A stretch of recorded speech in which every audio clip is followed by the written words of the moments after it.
રાજભોગ, છાકનો મનોરથ, કુંવારાનો મનોરથ, અન્નકૂટનો મનોરથ અને 56 ભોગનો મનોરથ. સામગ્રીને લગતા આટલા મનોરથ વિશેષ રૂપે ઠાકોરજીને થાય. રોજ પ્રભુ આરોગે રાજભોગ, સખાઓની સાથે વનમાં આરોગે છાક, ગોપીજનો ચારે યુથના કુંજમાં મનોરથ કરે એ કુંજવારો.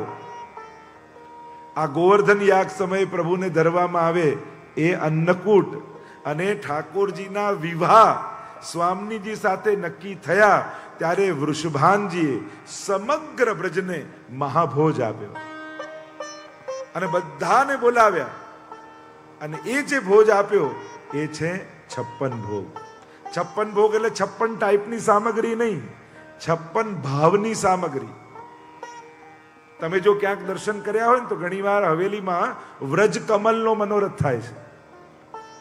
વ્રજ આખું દોરવા, અને તમે જો વ્રજનું મેપ જુઓ ને ઓરિજિનલ, તો કમળ આકારનું છે. વ્રજ કમલાકાર છે અને એની 56 પાંખુડીઓ છે.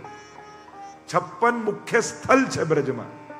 એટલે જ 8, 16 ને 32 એ રીતે આખા 56 મુખ્ય સ્થાનો છે બ્રજમાં. અને દરેક સ્થાનમાં થતી લીલામાં જે વ્રજ ભક્તો આરોગ આવે તો એ કુલ 56 સ્થાનોમાં, એટલે કે સમગ્ર બ્રજની સમસ્ત લીલાઓમાં આરોગ આવેલો ભોગ એ છે 56 ભોગ. એટલા માટે 56 ભોગ સૌથી મોટો મનોરથ આપણે ત્યાં કહીએ. મધુરાષ્ટકમાં તમે જુઓ તો અધરમ મધુરમ, વદનમ મધુરમ, નયનમ મધુરમ. એક શ્લોકમાં 7 વાર મધુર શબ્દ આવે. અને અષ્ટક એટલે 8 શ્લોક. કેટલા થયા? 8 સિત્તા 56. એટલે કે આ 56 સ્થાનોમાં પ્રભુની થતી લીલાની મધુરતાનો અનુભવ શ્રી મહાપ્રભુજીએ કર્યો અને મધુરાષ્ટકનું ગાન કર્યું. 56 આંક આપણે ત્યાં બહુ વિશેષ મહત્વ રાખે છે.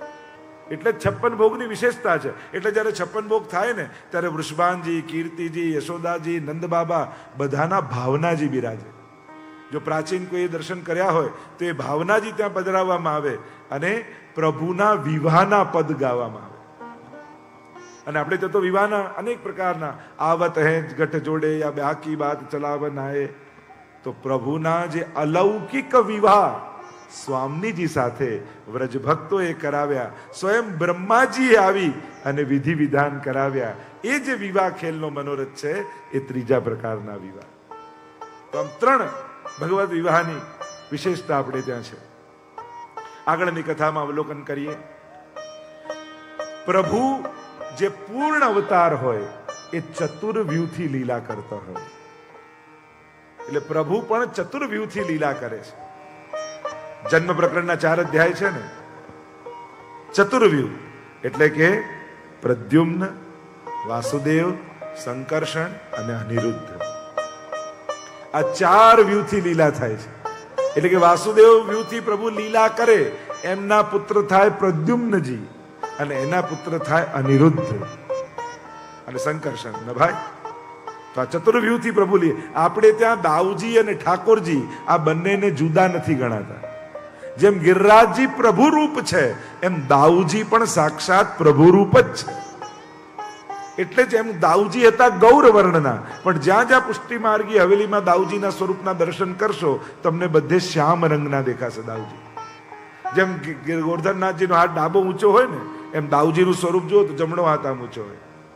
અને દરેક હવેલીઓમાં એટલે જ્યાં જ્યાં બિરાજતા હોય ત્યાં શ્યામ રંગના દાઉજીની સેવા થાય છે. એટલે ભગવદ આવેશિત જે દાઉજી છે અને પ્રભુના આવેશથી દાઉજીએ જે જે લીલાઓ કરી એ પ્રભુ આવેશિત દાઉજી આપણે ત્યાં સેવનીય છે. તો આ ચતુર્વ્યુહથી તો આગળની કથા આવી પ્રદ્યુમ્નજીના પ્રાગટ્યની કથા. પ્રભુના પુત્ર થયા પ્રદ્યુમ્નજી. વસંત પંચમી એમનો પ્રાગટ્ય દિવસ કહેવાય. આપણે ત્યાં વસંત પંચમી આવે તો કળશનું પૂજન કરવામાં આવે.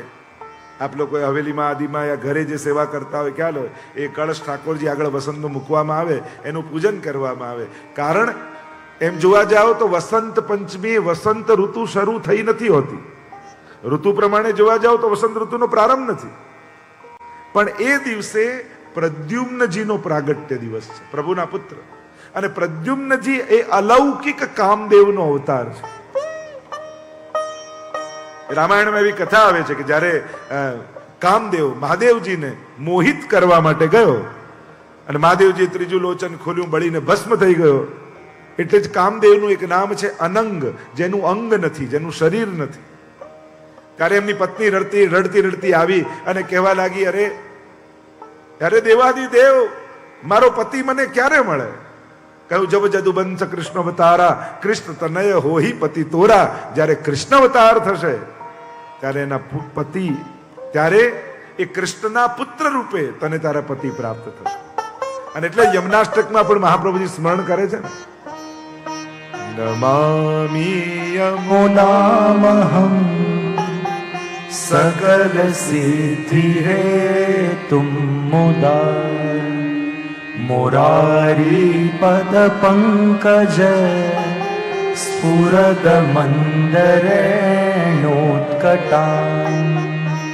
तटस्थ नव कानन प्रकट मोद पुष्पाम्बुना, सुरासुर सुपूजित स्मरपितु श्रियम विव्रतिम. देखो यमुनाजीની શોભા કેવી છે, વર્ણન કરતા મહાપ્રભુજીએ કહ્યું યમુનાજી કેવા લાગે છે, તો કે સ્મરપિતુ શ્રિયમ બિભ્રતિમ. સ્મર એટલે કામદેવ. કામદેવ બે રૂપે છે, એક લૌકિક કામ, એક અલૌકિક કામ. સમરાસુર છે એ લૌકિક કામનો અવતાર છે અને પ્રદ્યુમ્નજી એ અલૌકિક કામનું સ્વરૂપ છે. ભગવત કામ, ભગવત પ્રાપ્તિની ઈચ્છા એ જ વૈષ્ણવનું કામ છે. તો યમુનાજીની શોભા કેવી છે? સ્મર પિતુ, સ્મર એટલે કામદેવ, એના પિતા કોણ? તો કે શ્રી કૃષ્ણ. અને શ્રીયમ બિભ્રતિમ, એની શોભાને ધારણ કરવા વાળા, એટલે કે આબેહૂબ શ્રી કૃષ્ણ જેવા. કૃષ્ણામ કૃષ્ણ સમામ કૃષ્ણ રૂપામ કૃષ્ણ રસાત્મિકામ કૃષ્ણ સંબંધ કારણીમ સાક્ષાત શ્યામ સંગ શ્યામ વહ રહી શ્રી યમને. યમુનાજીની શોભા બિલકુલ પ્રભુ જેવી છે. અને એમાં પણ જ્યારે રાસ સમયે મુકુટ કાચની યમુનાજી ધારણ કરે ત્યારે તો પ્રત્યક્ષ પ્રભુ જેવા લાગે. અનેક અનેક કથાઓ ને લીલાઓ છે, કારણ કે યમુનાજી પણ પ્રભુથી અલગ નથી. राधा माधव अंगते प्रगट भई इकवाम, नखते कटीलो राधिका और कटीते सीख लो श्याम. ઠાકોરજી અને સ્વામીજીના ઉભય સ્વરૂપથી પ્રગટ થયા છે. નખતે કટીલો રાધિકા, નખતી કટી સુધી રાધિકા, और કટીતે सीख लो श्याम, કટીથી શીખા સુધી ઠાકોરજી. આમ ઉભય રૂપે યમુનાજી છે. જેમ મહાપ્રભુજીનું ત્રિતયાત્મક સ્વરૂપ છે એમ યમુનાજીનું દ્વિદયાત્મક, એમ કહે દ્વિ સ્વરૂપથી યમુનાજીનું પ્રાગટ્ય છે. અનેક પ્રકારના ભાવ બતાવવામાં આવ્યા. તો સ્મર એટલે કે પ્રદ્યુમ્નજીના પિતા, કામદેવના પિતા શ્રી કૃષ્ણ છે. જ્યારે પ્રદ્યુમ્નજીનો પ્રાગટ્ય થયું, અનેકવિધ પ્રકારની લાંબી કથા છે. ઉપાડીને લઈ ગયા, માછલી ગળી ગઈ, પાછું રસોડામાં આવી, કાપી તો રતિ એમની પત્ની ત્યાં ચાકરી કરતી હતી ને કહ્યું હતું કે અહીંયા તને તારા પતિ મળશે. અને બાળકની જેમ એમને ઉછેરવા લાગી, પણ ભાવ પતિનો આવવા લાગ્યો. તો કે બાળકમાં આવો ભાવ કેમ આવે છે? પછી કહ્યું કે આ સ્વયં પ્રદ્યુમ્નજી છે. અને આ રીતે પ્રદ્યુમ્નજીના પ્રાગટ્યની કથા આવી. પ્રભુના અન્ય વિવાહોની કથા આવી. સત્રાજીત નામનો યાદવ દ્વારિકામાં રહે છે. એની પાસે સૂર્ય ભગવાનની કૃપાથી સ્યમંતક મણિ મળ્યો છે. અને જ્યારથી એ મણિ મળ્યો એનું તેજ સૂર્ય જેવું થઈ ગયું. સભામાં આવે તો એમ લાગે જાણે સાક્ષાત સૂર્યનારાયણ આવ્યા, એવો તેજ. અને એ મણિની વિશેષતા એ હતી, રોજ 8 ભાર સોનું આપે. પ્રભુને ખબર પડીને પ્રભુએ કહ્યું કે જો આવું દિવ્ય મણિ છે તો કોઈ વ્યક્તિ પાસે રહે એના કરતા રાજ્યકોષમાં આપે તો સમગ્ર પ્રજા સુખી થાય. પ્રભુએ સમજાવ્યા કે તું આ મણિ રાજ્યકોષમાં આપી દે. સત્રાજીત માન્યો નહીં, ના પાડી દીધી. એકવાર પોતાના ભાઈ પ્રસેનને એણે મણિ આપ્યો અને ગળામાં બાંધીને પ્રસેન શિકાર કરવા માટે વનમાં ગયો તો શિકાર કરવા માટે, પણ પોતે શિકાર થઈ ગયો. આટલો સમય થયો ને એનો ભાઈ આવ્યો નહીં, તો એ સત્રાજીતને એમ થયું કે ચોક્કસ કૃષ્ણએ મારા ભાઈને મારી અને મણી લઈ લીધો છે. ભગવાન પર આળ લગાડ્યું. જો આ દુનિયાએ તો ભગવાનને છોડ્યા નથી, અને એટલા માટે જેણે સત્કર્મ કરવા હોય ને એને બહુ દુનિયાનું સાંભળવું નહીં. કોઈ પણ નાદાન વ્યક્તિના કહેવાથી પોતાના હાથમાં આવેલા સત્કર્મ મૂકી નહીં દેવા, કારણ કે એના કહેવાની શું કિંમત? દરેકની વાત કેટલી માનવી એ સમજ પણ આપણી અંદર હોવી જોઈએ. ઘણીવાર સારા સારા કાર્યોની જવાબદારી લેનારા લોકો નાદાન વ્યક્તિઓના બે શબ્દોથી મહદ કાર્યોને મૂકી દેતા હોય છે, અને સમાજ નુકસાન સમાજને જતું હોય છે. એટલા માટે જ્યારે સારું કરવા નીકળો ત્યારે પોતાની ઈમાનદારીને જુઓ, પોતાની કર્મને, જે સૌભાગ્ય મળ્યું છે સત્કર્મ કરવાનું એને જુઓ. દુનિયાને જોવા જશો ને, દુનિયાનું સાંભળવા જશો તો આ દુનિયા પૂરા સુધરવાય નહીં દે, પૂરા બગડવાય નહીં દે. આ દુનિયાનો સ્વભાવ એવો છે. ભક્તિ કરવા લાગશો તો એમ કે આટલી નાની ઉંમરમાં અત્યારથી ચાલુ કરી દીધું, અને કાંઈ નહીં કરો તો જો આ તો આમાં ને આમાં ખતમ થઈ જવાના. ક્યારેક તો ભગવાનનું નામ લે, ન પૂરા બગડવા દે ન પૂરા સુધરવા દે. એટલા માટે દ્રઢ રહેવું. ભગવાન હાથ બધાને આપે છે, દરેક હાથને પુણ્ય કરવાના અવસરો નથી મળતા. આંખ બધાને ભગવાન આપે છે, દરેક આંખને દર્શન નથી મળતા. જીભ બધાને મળે છે, દરેક જીવા પર ભગવત નામ નથી આવતું. પગ બધા પાસે છે, બધા દોડે છે, પણ પેટ માટે બધા દોડે છે. જેના પર કૃપા હોય ને એ પેટ માટે નહીં, ઠેઠ માટે દોડે, પ્રભુ માટે દોડે. અને જ્યારે ભગવત કાર્ય કરવાનો ભગવાન અવસર આપે તો પ્રભુનો આભાર માનજો કે પ્રભુ તારી ખૂબ કૃપા છે, તારી પાસે તો કરોડો લોકો છે, પણ તારું કાર્ય કરાવવા માટે તે મારા ખિસ્સામાં હાથ નાખ્યો ને એ તારો મારા ઉપર ઉપકાર છે. પ્રભુને માણસની કમી નથી, પણ પ્રભુ એના કાર્ય કરાવવા આપણને પસંદ કરે ને તો એનો આભાર માનવો કે પ્રભુની ખૂબ કૃપા, એણે મને પસંદ કર્યો એની સેવા માટે. પ્રભુ પર આળ લગાડ્યું. આ દુનિયા એવી જ છે. કોઈ સંતો, મહાત્માઓ, મહાપુરુષો, ભગવદ અવતારો, દુનિયાનું બધાએ સાંભળ્યું છે. પ્રભુએ પણ વિચાર કર્યો, જો આને સમજાવવા જઈશ તો આ સમજશે નહીં, એના કરતા હું પોતે વનમાં જાઉં, મણી શોધું, આના હાથમાં લાવીને આપું તો જ આને વિશ્વાસ આવશે. અને આમ વિચાર કરી ભગવાન પોતે મણી શોધવા માટે નીકળ્યા. શોધતા શોધતા વનમાં ફરવા લાગ્યા. ફરતા ફરતા એક જગ્યાએ નજર ગઈ. પ્રસેનનો મૃતદેહ પડ્યો હતો. સિંહના પંજાના નિશાન બાજુમાં હતા. એની પાછળ પાછળ જતા જતા સિંહનો મૃતદેહ દેખાયો, રીંછના પંજાના નિશાન દેખાયા. એની પાછળ પાછળ જવા લાગ્યા તો એ ગુફાની અંદર પંજા જતા હતા.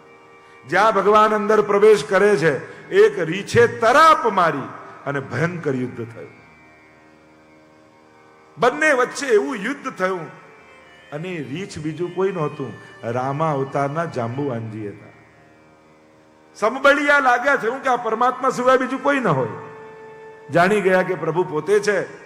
વંદન કર્યા, ક્ષમા માંગી. એમની કન્યા જાંબુવતીજી મણી સાથે રમતા હતા. મણી લઈને પ્રભુને આપ્યો અને કહ્યું, આ મણી તો રાખો, પણ મારા સંસારનો મણી, મારી દીકરી, એનું પણ પાણી ગ્રહણ કરો. અને જાંબુવતીજી સાથે પ્રભુના વિવાહ થયા. આગળ કાલિંદી, મિત્રવિંદા, સત્યા, ભદ્રા, લક્ષ્મણા આદિ અષ્ટપટરાણીઓ થઈ. ભૂમિ રાપો નલો વાયુ ખમ મનો બુદ્ધિ રેવચ અહંકાર ઇત્યમ મે ભિન્ના પ્રકૃતિ અષ્ટદા. જે અષ્ટદા પ્રકૃતિની ચર્ચા ગીતાજીમાં બતાવી છે. ભગવાન પરમ પુરુષ પરમાત્મા અને આ 8 પટરાણીઓ એ અષ્ટદા પ્રકૃતિ છે. અનેક અનેક પ્રકારના કથાઓ આવે છે વિવાહના. કાલિંદીજી સાથે વિવાહ થયા. મહાપ્રભુજીએ સમજાવ્યું, યમુનાજી વ્રજમંડળના જુદા છે અને આ અષ્ટપટરાણીમાંના કાલિંદીજી જુદા છે. કારણ કે જયારે યમુનાજી કાલિંદીજી મળે છે, કારણ કે નામ સરખા છે, અને કહે છે વસામી યમુના જલે, હું યમુના જળમાં વસું છું. પણ મહાપ્રભુજી બંનેનો ભેદ બતાવે છે. યમુનાજી એ પણ કલિંદ પર્વત પરથી પધારે છે, એટલે એમનું નામ પણ કાલિંદી છે. પણ અષ્ટપટરાણીમાં જે કાલિંદીજી છે એ યમુનાજી કરતા જુદા છે. યમુનાજી ચતુર્થ યુથના અધિપતિ છે. ગોપીજનોના 4 યુથ છે, એમાં જે ચોથા યુથના કુમારિકાઓનું યુથ, અને વિચાર કર્યો કે 16,000 થાય પછી એક સાથે બધા જોડે વિવાહ કરીશ. પ્રભુને વિનંતી પહોંચાડી છે કે પ્રભુ અમારું ઉદ્ધાર કરો, આ અસુરની કેદમાંથી અમને મુક્ત કરો.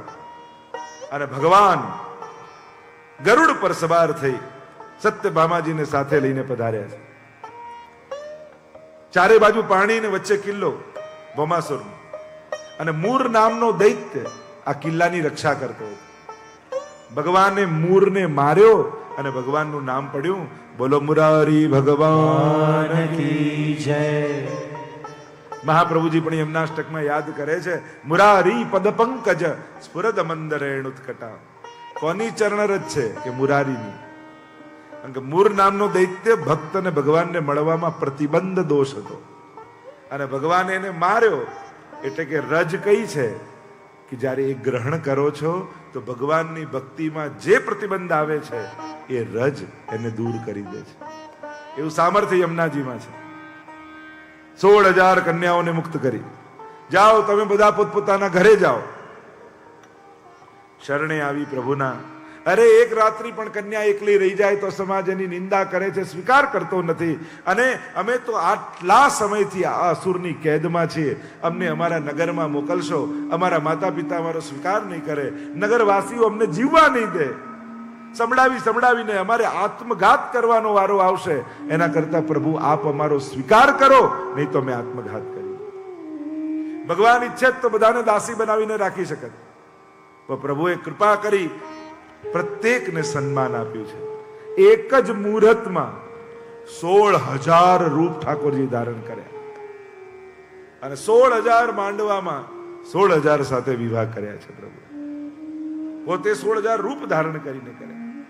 ગઈકાલે જે ચર્ચા કરતા હતા, નવધા ભક્તિ ભગવાનને શરણ સમર્પિત કરવી, નવધા ભક્તિ દ્વારા પ્રભુને સમર્પિત થવું, એ જ આ વિવાહની વિવિધ પ્રકારની કથાઓ છે. અનેક ભાવો અન્ય પણ બતાવવામાં આવ્યા છે. આમ 16,000 વિવાહ પ્રભુના થયા છે. આગળ બલરામજી દ્વારા રૂકમીના વધની કથા આવી, ઉષા નિરુદ્ધ વિવાહની કથા આવી, નૃગરાજાની કથા આવી. આ નૃગરાજા એવા રાજા હતા, વરસાદની જેટલી બૂંદો હોય ને એટલી ગાયોના દાન એમણે કર્યા હતા. 1000 ગાયો. એકવાર એક બ્રાહ્મણને ગૌદાન કર્યા હતા, એમાંથી એક ગાય રાજાની ગૌશાળામાં પાછી આવી ગઈ રાતના, અને રાજાએ એ જ ગાય બીજા બ્રાહ્મણને આપી દીધી. હવે બંને બ્રાહ્મણો વચ્ચે ઝઘડો થયો, એક મને આપીશ, પેલો કે મને આપીશ, અને એવો ઝઘડો થયો કે રાજાને શ્રાપ લાગ્યો અને કાચિંડો બનીને કૂવામાં પડ્યા છે. યાદવના બાળકો ખેલતા હતા, નજર પડી કે આટલો મોટો કાચિંડો પહેલી વાર જોયો. જળ છાટ્યું, દિવ્ય પુરુષ પ્રગટ થયા, પોતાનો પરિચય આપ્યો. એટલે જ દાનમાં પણ વિવેક કહ્યો છે. શ્રદ્ધયાદેયમ, અશ્રદ્ધયાદેયમ, શ્રિયાદેયમ, રિયાદેયમ, ભિયાદેયમ, સંવિદાદેયમ. અનેક પ્રકારના દાનનો વિવેક બતાવ્યો છે. ધનની 3 જ ગતિ છે, દાન, ભોગ અને નાશ. કોઈ ચોથી ગતિ નથી. કાં કોઈને આપો, કાં ભોગવો, અને કાં તો નાશ થઈ જશે. કર્મના સિદ્ધાંતમાં પણ તમે જુઓ ને, આપી ગયા, ખર્ચી ગયા એના માટે છે, મૂકી ગયા એના માટે કાંઈ નથી. જે મૂકી ગયા, શાસ્ત્ર એમ કહે છે કે એ તમારું હતું જ નહીં, બીજાનું ભાગ્યનું હતું, મહેનત તે કરીને વાપરી ગયો એ તો જ થાય. શાસ્ત્ર એટલે જ જે મૂકી ગયા એના માટે કાંઈ લખતો નથી. આપી જાઓ તો પાછું ફરીને ભાગ્ય રૂપે આવશે, ખર્ચી નાખો તો ભોગવવું પડશે. એટલે જ આપણા હાથથી રોજ કંઈક દાન થવું જોઈએ. બાળકોને પણ આદત પાડો, કઈ નહીં તો એનો જન્મદિવસ હોય, સારા દિવસો, તિથિઓ, તહેવારો આવે, એમના હાથે કંઈક દાન અપાવો. જન્મદિવસમાં પણ ભલે તમે પાર્ટી કરો, આનંદ કરાવો, મજા કરાવો, પણ એને 200-500 એવા આપો કે કોઈ એના હાથે ગરીબોને આપે. દાન આપવાની આદત પાડો. દાનથી પુણ્ય આવે છે. અને એટલા માટે જ આપણે ત્યાં તો દાન પણ જ્યારે આપો છો ત્યારે લેનારને પગે લાગીએ છીએ. આપનારો લેનારને પગે લાગે છે. કેમ? કારણ કે એણે દાન ગ્રહણ કરી તમને પુણ્ય કરવાનો અવસર આપ્યો. કેમ લેનારને પગે લાગો છો? કારણ એ છે તમે એને એ વસ્તુ આપી જે મૂકીને જવાની છે, પણ એણે ગ્રહણ કરી તમને પુણ્ય આપ્યું જે આવતા જન્મમાં તમને સુખ આપવાનું છે. એટલે મોટો દાતા લેનારો છે. એમ પણ તમારા જીવનમાં જેની પ્રેરણાથી ભક્તિ આવી હોય, જેની પ્રેરણાથી ભગવત સેવા આવી હોય, જેની પ્રેરણાથી પુણ્ય કરવાની ઈચ્છા જાગી હોય, એનો ઉપકાર જીવનમાં ક્યારે ભૂલતા નહીં. એ સૌથી મોટો, એટલે જ આપણે કહીએ આપણો ગુરુ સૌથી મોટો ઉપકારી છે. શ્રી મહાપ્રભુજી સૌથી મોટા ઉપકારી છે. કારણ એમની કૃપાથી આપણી ગોદમાં ત્રિલોકનો નાથ ખેલતો થઈ ગયો. એની કૃપા થકી આવા પવિત્ર વિચારો મારા શરીરમાં વસે છે. આ એનો ઉપકાર છે, આ એનું દાન છે, અદેય દાન. બીજી જગ્યાએ ગુરુને દાન આપવામાં આવે, આપણા માર્ગમાં ગુરુ દાન આપે છે. શેનું દાન આપે છે? કે કોઈ ના આપી શકે એવી વસ્તુનું. એવી કઈ? તો કે ઠાકોરજી. અદેય દાન દક્ષશ્ચ મહોદાર ચરિત્રવાન. પ્રભુને કોઈ ના આપી શકે, મહાપ્રભુજી જ આપી શકે. એટલા માટે ત્રણેય ગતિ, દાન, ભોગ અને નાશ, ત્રણેય પ્રકારની ગતિ બતાવી છે. દાનનો એક વિવેક છે. અને કદાચ એટલું મારી વાત યાદ રાખજો, લખી રાખજો, આપો ભલે ગમે તેને, પણ ગમે તેનું ક્યારે લેતા નહીં. 100 વાર વિચારીને આપજો, 1000 વાર વિચારીને લેજો. કારણ કે આવતું બધું જ ફાયદાકારક હોય એ જરૂરી નથી. આપતા કદાચ નહીં વિચારો તો ચાલશે, લેતા પહેલા 1000 વાર વિચાર કરજો. કોનું લેવું એનો પણ એક વિવેક છે. ગમે તેનું નહીં લેવું. શાસ્ત્ર મના કરે છે. એટલે આપવાની તો ચર્ચા છે, લેવાની પણ ચર્ચા છે. નગરાજાએ દાન કર્યા, પણ એ દાનમાં એવો ચૂક થઈ ગઈ અને કાચિંડો બનીને પડ્યા છે. એટલા માટે બહુ વિવેકપૂર્વક શ્રદ્ધાથી આપો. શાસ્ત્ર કહે છે જ્યારે પણ આપો શ્રદ્ધાપૂર્વક આપો. કારણ કે અશ્રદ્ધાથી આપો છો તો વસ્તુ જાય છે, ફળે જાય છે. શ્રદ્ધા કરો, આપો. શરમથી આપણે આપીએ છીએ, શરમથી નહીં, ધર્મથી આપો, શ્રદ્ધાથી આપો. શ્રદ્ધયા દે કહ્યું, સંવિદા દેયમ, સમજપૂર્વક આપો. તમારું આપેલું યોગ્ય જગ્યાએ વપરાય છે કે નહીં એ પણ વિચારવા જેવું છે. તમારા આપેલાથી ક્યાંક એનો બગાડ તો નથી થઈ રહ્યો ને, એ પણ વિવેક છે. અને એટલા માટે દાન લેનારી સંસ્થાઓએ પણ જાગૃત રહેવું કે આના માટે મળ્યું છે, આપણે પ્રયાસ કરીએ કે એના માટે જ વપરાય. એના વિવેક છે, જવાબદારીઓ છે. સંવિદા દેય, ખૂબ સમજપૂર્વક આપો. આપેલું ક્યારેય નકામું નથી જવાનું. વસ્તુ જશે પણ પુણ્ય બનીને ભાગ્યમાં આવી જશે. તો દાનના અનેકવિધ પ્રકારના પ્રકાર બતાવવામાં આવ્યા. આગળ પૌંડક ઉદ્ધારની કથા આવી, દ્વિવિધ ઉદ્ધારની કથા આવી, નારદજી દ્વારા પ્રભુના ગ્રહસ્થાશ્રમ દર્શનની કથા આવી. નારદજીને થયું કે આ 5 જણા ઘરમાં શાંતિથી રહી શકતા નથી, તો ભગવાનનો આટલો મોટો પરિવાર એ લોકો કેમ રહેતા હશે? લાવ જઈને જોવું તો ખરા કે પ્રભુના ફેમિલીમાં શું ચાલે છે. ઘણાને બીજાના ઘરમાં ડોક્યુ કરવાના બહુ શોખ હોય. અને હવે તો ફેસિલિટી બી મળી ગઈ ને, ફેસબુક ને ઇન્સ્ટાગ્રામ. પોતાના ઘરે બેઠા બીજાના ઘરમાં શું ચાલે છે એને જોવાની બારી, એનું નામ ફેસબુક. એટલે બધા ફરવા જાય છે, આપણે જ નથી જતા. બધા નવી કાર લે છે, આપણે જ નથી લેતા. બીજાનું જોઈ આપણું જે હોય એનો આનંદ ગુમાવી દઈએ. લોકોને ફેસબુકમાં 5000 ફ્રેન્ડ હોય પણ ઘરમાં બોલચાલ બંધ હોય. એટલે અજાણ્યા જોડે મિત્રતા જોડીને રાખે અને જેની જોડે રહેવાનું છે ત્યાં મોઢું ફુલાવીને ફરે. ગ્રહસ્થાશ્રમ ચેલેન્જ ક્યાંય બહાર નથી વૈષ્ણવો. આજના સમયમાં ચેલેન્જ ભગવાને આપેલા એ સંબંધીઓ સાથે રહેવામાં છે. એ 5 જણા જોડે પ્રેમથી રહી શકીએ છે, એમાં જ આપણી પરીક્ષા છે. દુનિયામાં બહાર જઈને બધા સારા થઈને ફરતા હોઈએ છીએ, બધે જઈને મીઠું મીઠું બોલતા હોઈએ છીએ. તો ઘણી વાર લોકો એમ કે બહાર તો આવું સારું સારું બોલો, ઘરે જઈને ખીજાવો છો. પણ હા, ઘરે જ એને નાટક કરવાની ઘરે જરૂર નથી, એટલે મનમાં જે છે એ કહી દે છે. બહાર તો નાટક કરવું જ પડે, નહીં તો ધંધો કેમ ચાલે? ત્યાં તો હસતો મોઢું રાખવું જ પડે. પણ કોઈ ઘરે ખીજાતું હોય તો તો એમાં ગલત વાત નથી, કારણ ઘરે બિચારો દિલનું કહી દે છે, બીજે ક્યાં જઈને કે.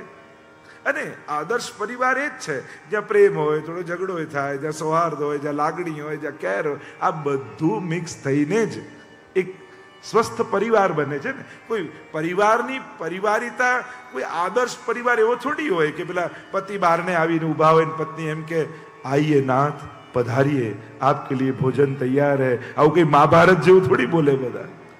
ઘણાને એમ થાય કે આવું પેલું સિરિયલ જેવું બોલીએ તો જ આઈડિયલ ફેમિલી કહેવાય. ત્યાં તો એમ જ કહે ભાઈ જમવાનું પડ્યું જમી લો, ફરી ગરમ નહીં કરું.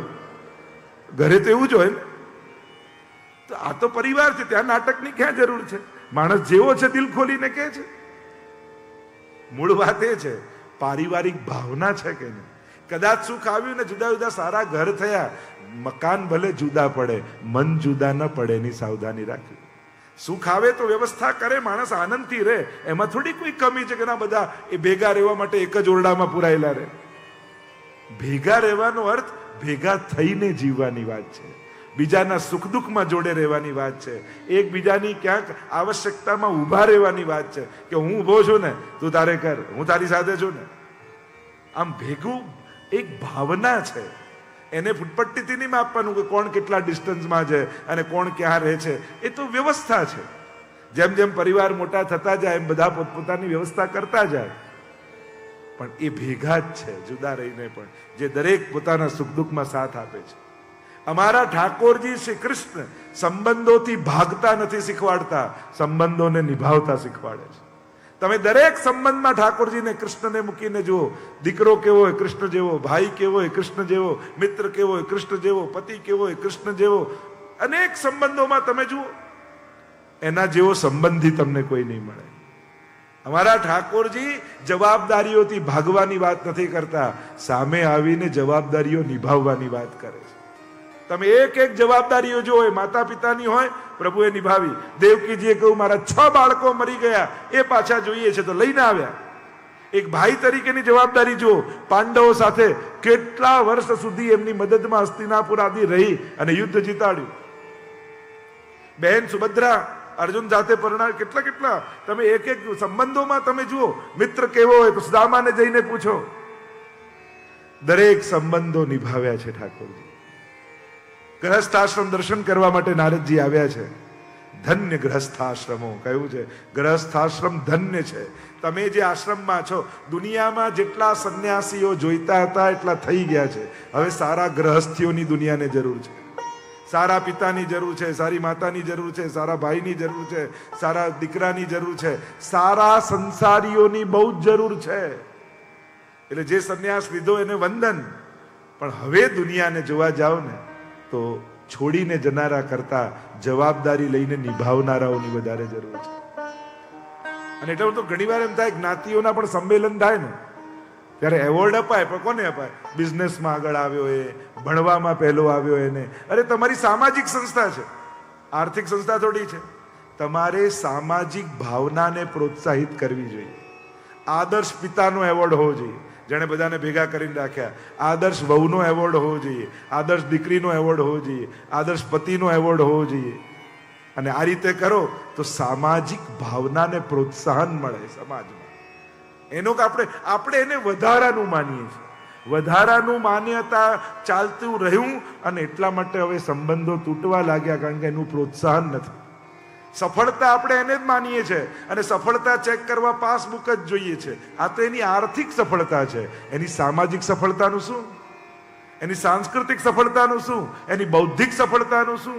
એની આધ્યાત્મિક સફળતાનું શું?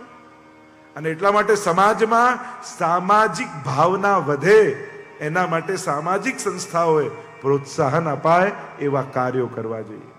સંબંધો માટેના સન્માન હોવા જોઈએ, કારણ કે જીવનમાં અઘરું એ જ છે. બહાર જઈને સારા બનીને રહેવું સહેલું છે, પણ ઘરના 5 લોકોને ભેગા રાખવા એમાં જ અત્યારે ચેલેન્જ છે, અને બહુ મોટી ચેલેન્જ છે. જે રીતે ઇન્ડિવિજ્યુઆલિટી વધી રહી છે, મારી લાઈફ મને કોઈએ નહીં કહેવાનું, હું મારી રીતે જીવીશ, અને આ જે સ્વતંત્રતા અને સ્વચ્છંદતા સુધી જાય છે, અને ત્યારે એ જ કહેનારાઓ એકલા થાય અને પછી એકલા થઈને ડિપ્રેસ થઈ જાય કે મારું કોઈ નથી. એ જ વ્યક્તિ થાકી જાય.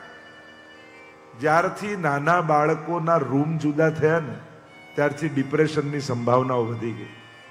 કારણ કે બાળકને એટલા વિચારો મળે છે ને, એ પોતે પોતાની જાતને હેન્ડલ નથી કરી શકતો. અને તમે જુઓ, મોટી મોટી સારી સારી સોસાયટીઓમાં ડિપ્રેશન દેખાશે, પણ ઝૂંપડપટ્ટીમાં જઈને ગોતશો એકે ડિપ્રેશન વાળો નહીં મળે.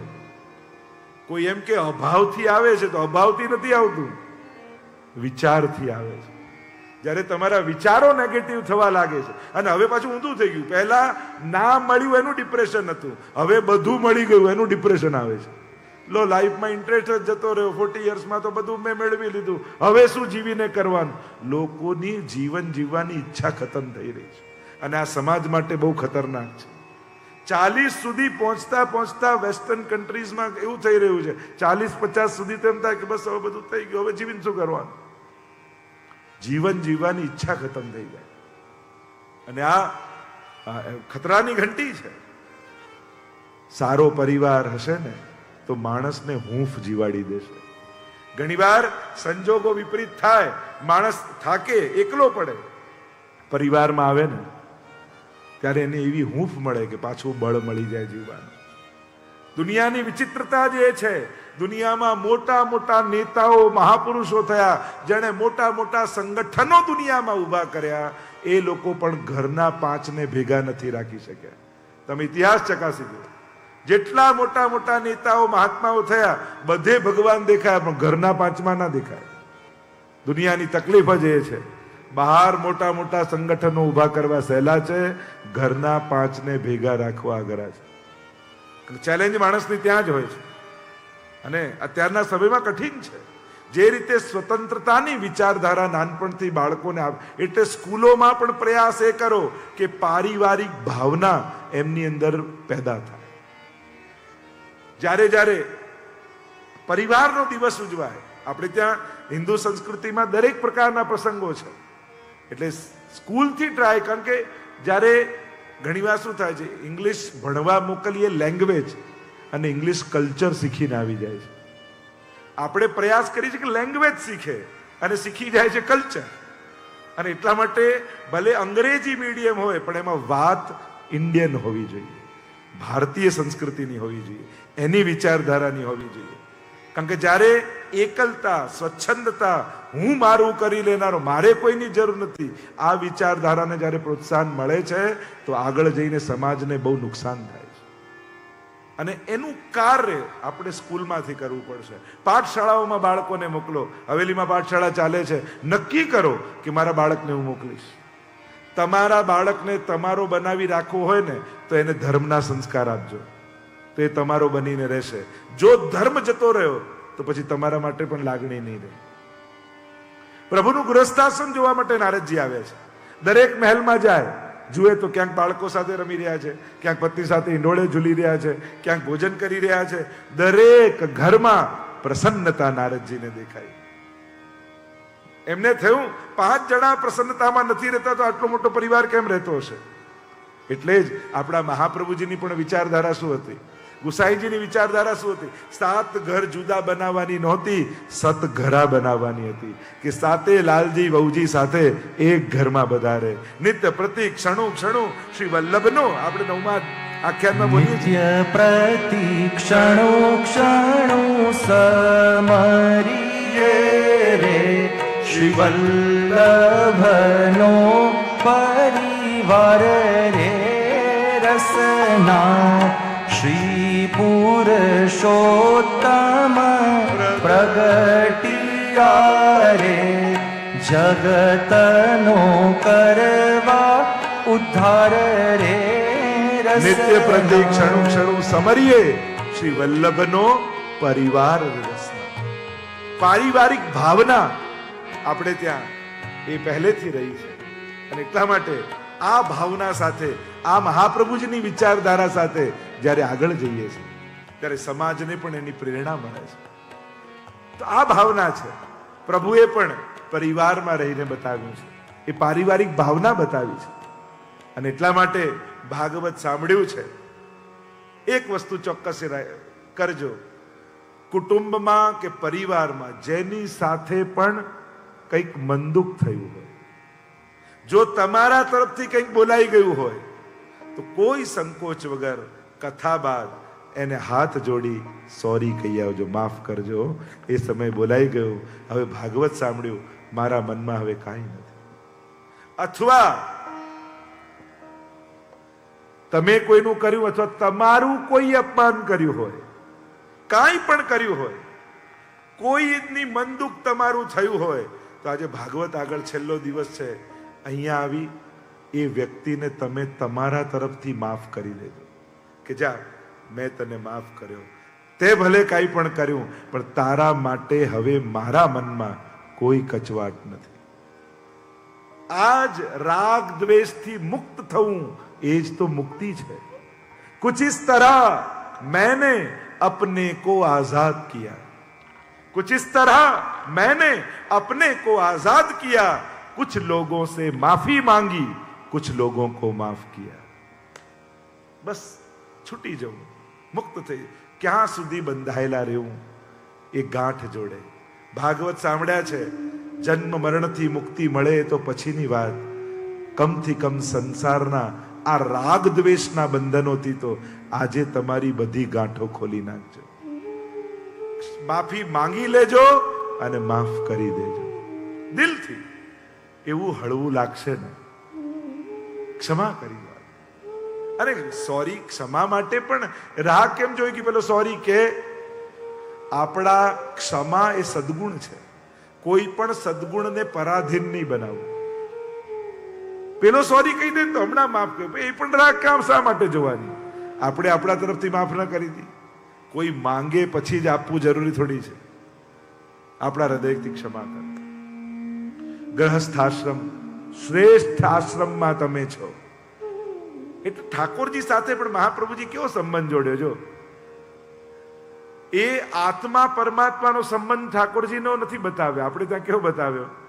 ત્વમેવ માતા ચ પિતા ત્વમેવ ત્વમેવ બંધુ ચ સખા ત્વમેવ. જે સંસારના સંબંધોને આપણે ઓળખીએ છીએ ને, કારણ કોઈ કે ભગવાન જોડે સંબંધ જોડો, હવે આત્માનું ભાન નથી ને પરમાત્મા સાથે આત્મા પરમાત્માનો સંબંધ ક્યાંથી જોડી શકવાના? અચ્છા, એ તને ભાન નથી તો તને જે લાગણીઓ વિશે ખબર છે ને, જે લાગણીઓને તું જાણે છે ને, ચલ એ લાગણીઓ જોડે. તને મા માટે કેવી લાગણી હોય ખબર છે? હા, બહુ સારી રીતે. ચલ ભગવાનને એકવાર માની આંખે જો. ત્વમેવ માતા. પિતા જોડે કેવી લાગણી એ તો તને ખબર છે ને કે હા પિતા ત્વમેવ, તમે મારા પિતા છો. તમે બંને સંન્યાસની ના કહી અને કહ્યું ઘરમાં જ રહી અને ઠાકોરજીની ભજ, પ્રભુની સેવા કર. આવો સુંદર ભાવ આપણે ત્યાં બતાવ્યો છે. નારદજી ગ્રસ્તાશ્રમના દર્શન કર્યા છે. જરાસંધ ઉદ્ધારની કથા આવી. આગળ યુધિષ્ઠિર દ્વારા રાજસુ યજ્ઞમાં અને ત્યાં શિશુપાલ વધની કથા આવી.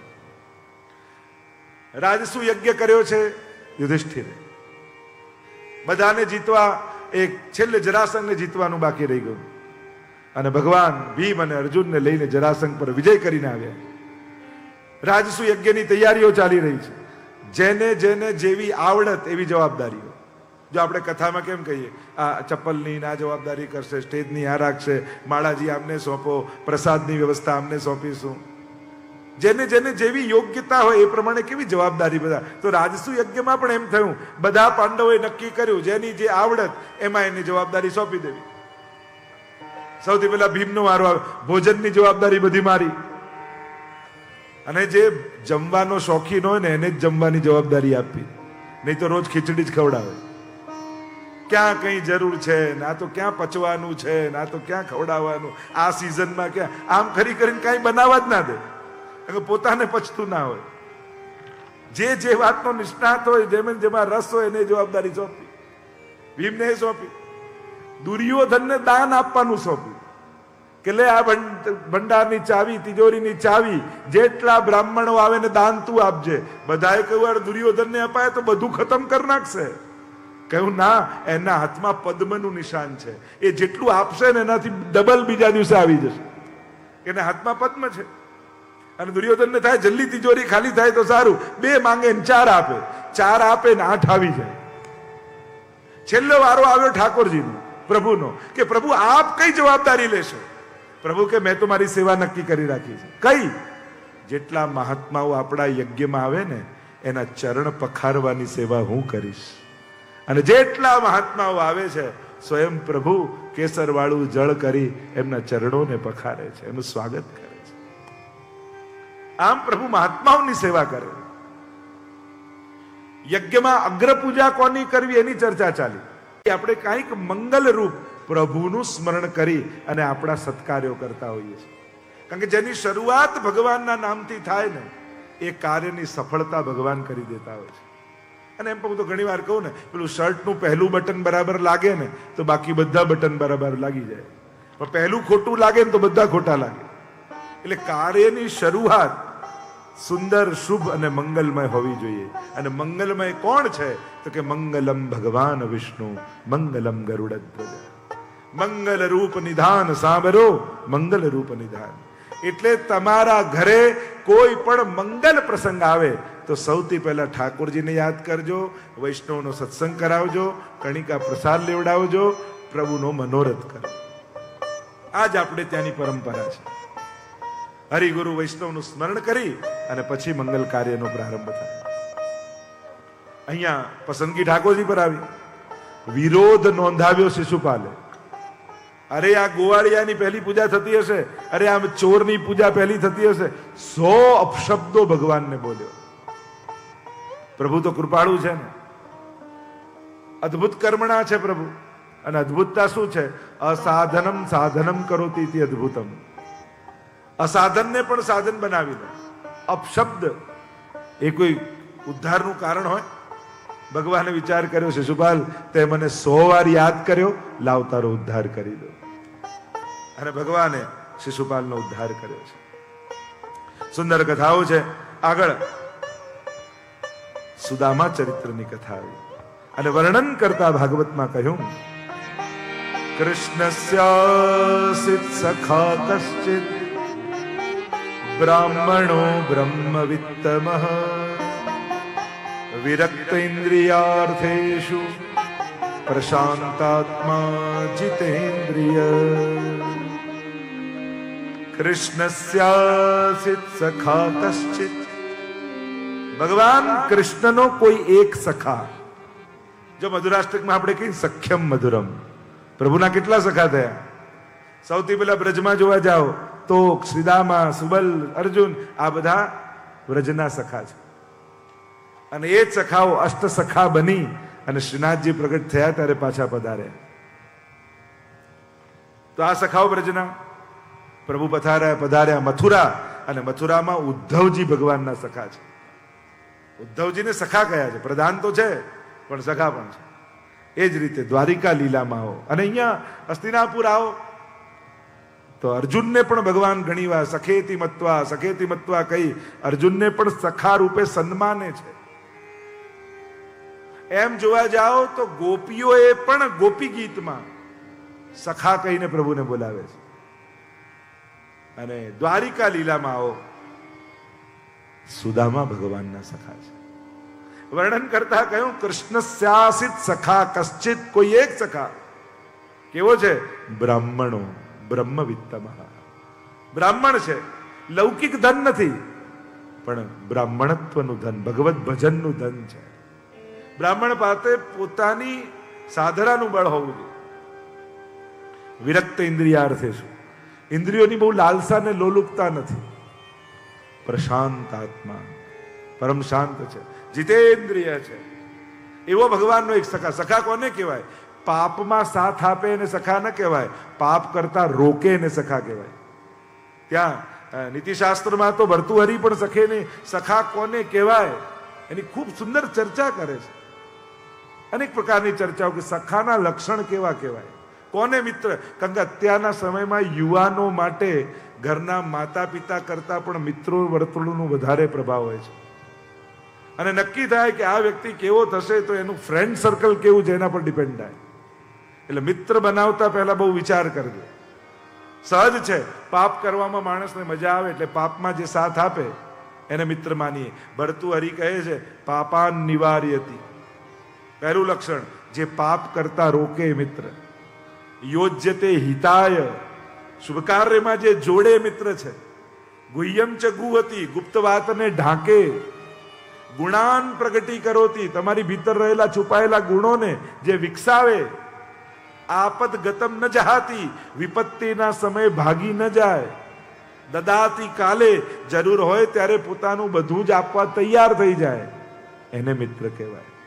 મિત્રના આટલા લક્ષણ. મિત્ર એસો ચાહીએ જો ઢાલ સરીખો હોય, સુખ में तो पीछे रहे और दुख में आगे હોય. મિત્ર કેવો હોય? ઢાલ જેવો. પેલા યોદ્ધાઓ ઢાલ બાંધી રાખે ને, યુદ્ધ ન હોય ત્યારે પાછળ બાંધેલી હોય, પણ વાર થતા હોય ત્યારે આગળ આવીને ઉભા રહી જાય. આને મિત્ર કહેવાય. પેલું કહે દૂધ અને પાણી જેવી મિત્રતા. દૂધમાં પાણી ભળે તો પાણી પણ દૂધની કિંમતે વેચાય. દૂધની કિંમત મળી જાય પાણીને.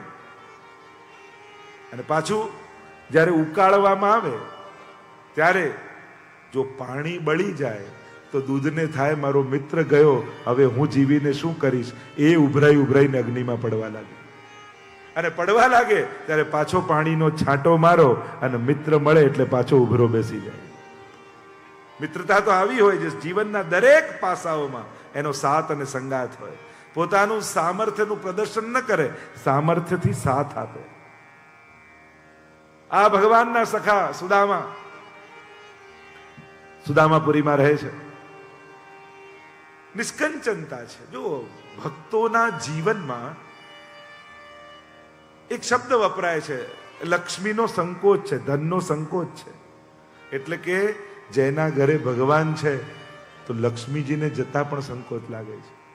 અને એમના ભાગ્યનું ફળ નથી હોતું, એમની પસંદગી હોય છે. કારણ કે એમને એમના જીવનમાં ભગવાન જેના થકી ભૂલાય એવી કોઈ વસ્તુ જોઈતી નથી હોતી. કુમનદાસજીની વાર્તામાં જુઓ ને, માનસિંહ આવ્યા, સોનાની આરસી આપવા લાગ્યા કે આ તો રાખો, તો કે આનું ધ્યાન રાખીશ તો પછી પ્રભુનું સ્મરણ જતું રહેશે. અને જેના થકી ભગવાન ભૂલાય એવું મારે કાંઈ ન જોઈએ. અનેક બધી ચર્ચાઓ છે. સુદામાની નિષ્કંચનતા છે. પત્નીએ કહ્યું કે નાથ, આપે અયાચક વ્રત લીધું છે અને આપના વ્રતનું સન્માન કરું છું, પણ નાથ, બાળકો ભૂખ્યા સૂતા હોય ને તો જોવાતું નથી.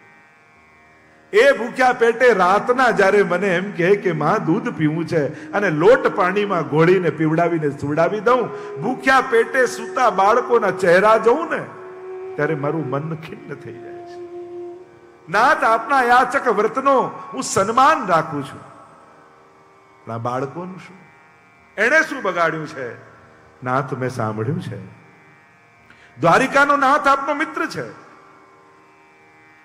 માંગવા જાઓ એમ નથી કહેતી. સાંભળ્યું એ છે એક વાર કોઈ એના દર્શન કરી લે ને તો એ જન્મ જન્માંતરનું દારિદ્ર ટળી જાય છે. એક વાર મળવા તો જાઓ. વારંવાર રોજ પત્ની કહેવા લાગ્યા.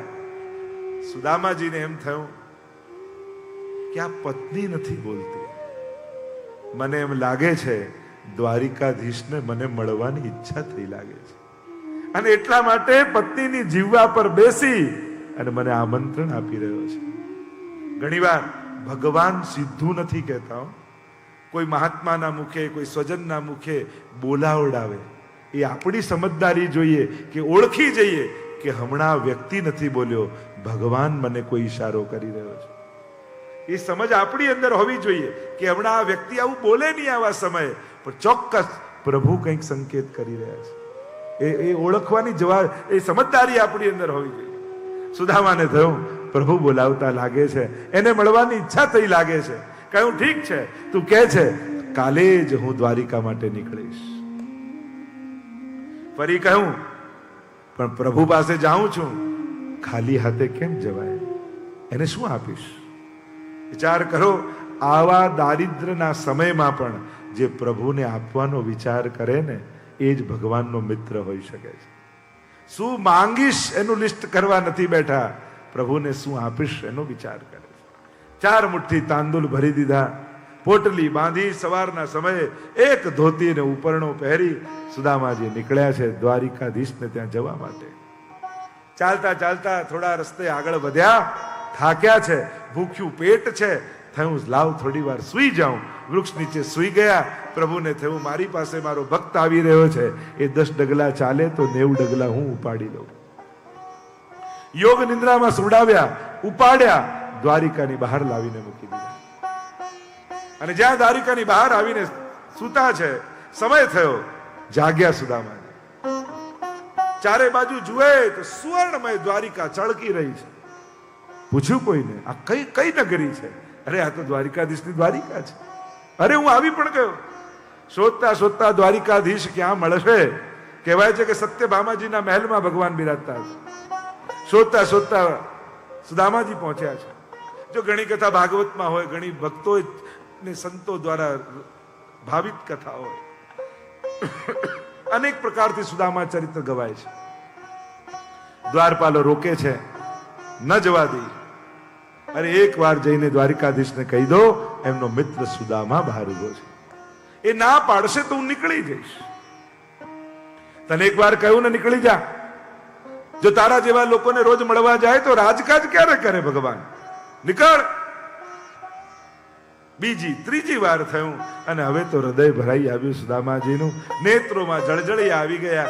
બે હાથ જોડીને દ્વારપાલને કહી રહ્યા છે, એક વાર જઈને એમની આગળ મારું નામ બોલી દો, પછી હું નીકળી જઈશ. ગદગદિત સુદામાજીને જોયા. દ્વારપાલોને આવી દયા. હા, એક વાર કહી દેવામાં શું છે, લાવ જઈને કહી તો દઈએ. દ્વારપાલો ભીતર આવ્યા. હિંડોળે ઝૂલતા પ્રભુની આગળ જઈને કહ્યું, પ્રભુ બહાર કોઈ બ્રાહ્મણ ઉભો છે, પોતાનું નામ સુદામા કહે છે, અને જ્યાં કર્ણમાં સુદામા શબ્દ પડ્યા, ફલાંગો ભારતા ભરતા ભરતા પરમાત્મા દોડી રહ્યા છે.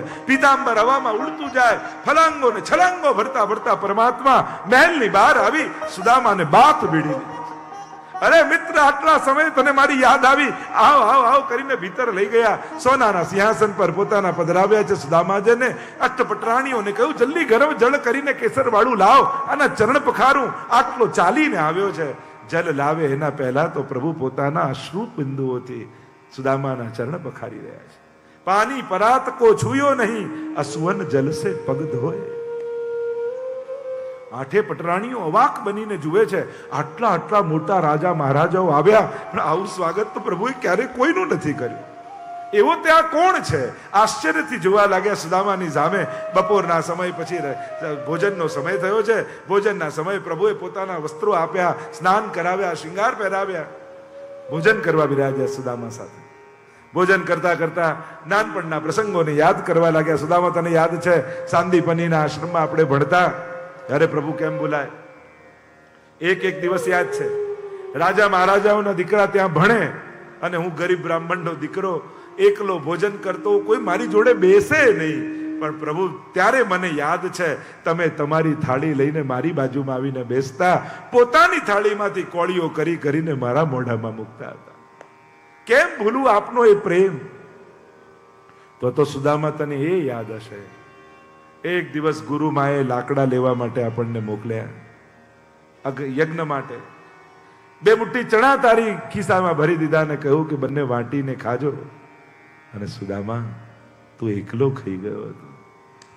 જ્યાં વાત કરી અશ્રુબિંદુ પડવા લાગ્યા સુદામાના. પ્રભુ, એની તો સજા આજ સુધી ભોગવું છું. મેં સ્વીકારેલી સજા છે. આપનું આપેલું આપને ધર્યા વગર ખાઈ જાય ને, એની તો આજ દશા થાય.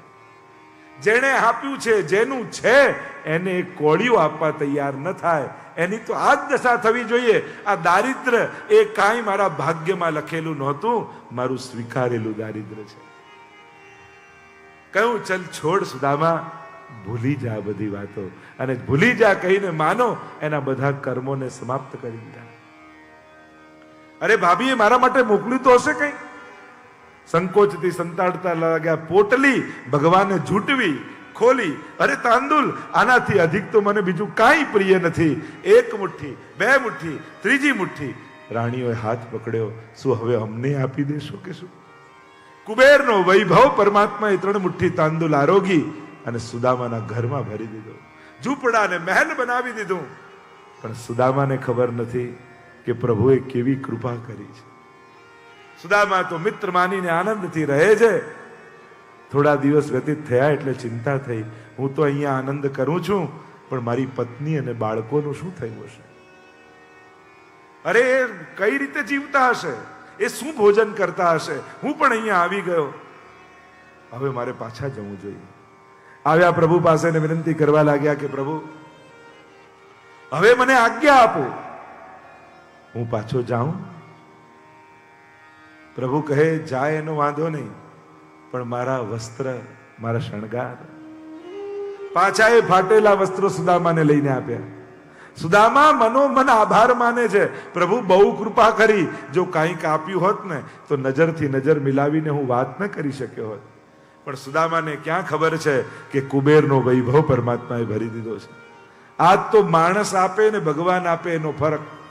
માણસ આપે થોડું કે બધાને, ભગવાન આપે ઘણું, અને લેનારને ખબર ન પડે કે આપનારો પરમાત્મા છે.